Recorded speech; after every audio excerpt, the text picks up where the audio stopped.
Ladies and gentlemen, you've read about it in the papers. Now witness before your very eyes that most rare and tragic of nature's mistakes. I give you the average man. Physically remarkable, it instead possesses a deformed set of values. Notice the hideously bloated sense of humanity's importance. Also note the club-footed social conscience. And the withered optimism. It's certainly not for the squeamish, is it? Most repulsive of all are its frail and useless notions of order and sanity. If too much weight is placed upon them, they snap. How does it live, I hear you ask?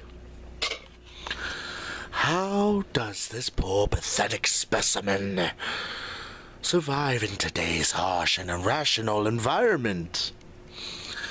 I'm afraid the sad answer is not very well.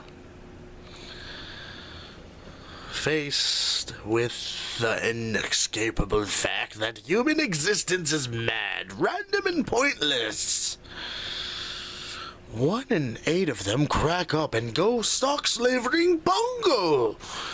Who can blame them in a world as psychotic as this? Any other response would be crazy. Remembering's dangerous. I find the past such a worrying, anxious place. The past tense, I suppose you'd call it. Memories so treacherous. One moment, you're lost in a carnival of delights with poignant childhood aromas, the flashing neon of puberty, all the sentimental candy floss. The next, it leads you somewhere you don't want to go.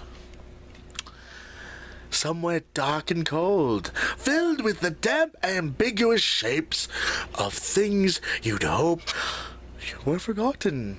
Memories can be vile, repulsive little brutes, like children, I suppose. But can we live without them? Memories are what our reasons is based upon. If we can't face them, we deny reason itself. Although, why not? We aren't contractually tied down to rationality. There is no sanity clause. So when you find yourself locked onto an unpleasant train of thought, heading for the places in your past where the screaming is unbearable, remember, there's always madness. Madness is the emergency exit. You can't just step outside and close the door on all those dreadful things that happened. You can lock them away forever. Life's a bowl of cherries. And this is the pits. So, I see you received the free ticket I sent you. I'm glad. I did want you to be here. You see, it doesn't matter if you catch me and send me back to the asylum. Gordon's been driven mad. I've proved my point. I've demonstrated there's no difference between me and everyone else.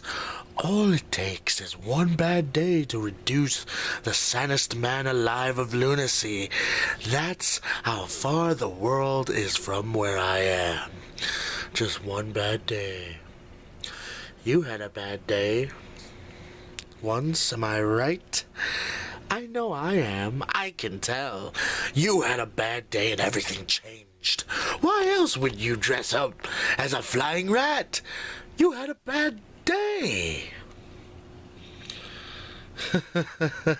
And it drove you as crazy as everybody else.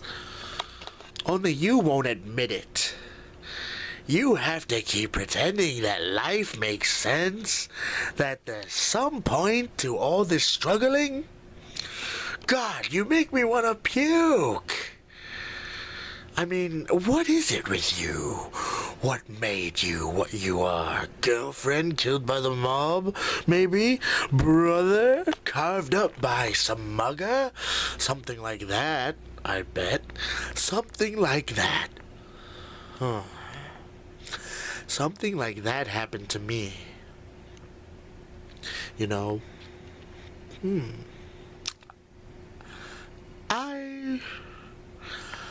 I'm not exactly sure what it was. Sometimes I remember it one way, sometimes another. If I'm going to have a past, I prefer it to be multiple choice. Ooh. But my point is, I went crazy. When I saw what a black awful joke the world was, I went crazy as a coot. I admit it. Why can't you? I mean, you're not unintelligent. You must see the reality of the situation. Do you know how many times we've come close to World War III over a flock of geese on a computer screen?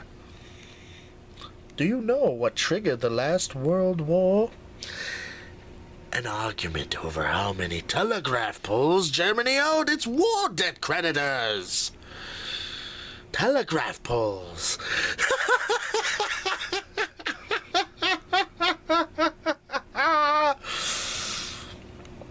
It's all a joke.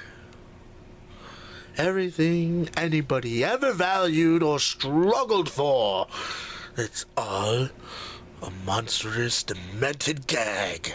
So why can't you see the funny side? Why aren't you laughing?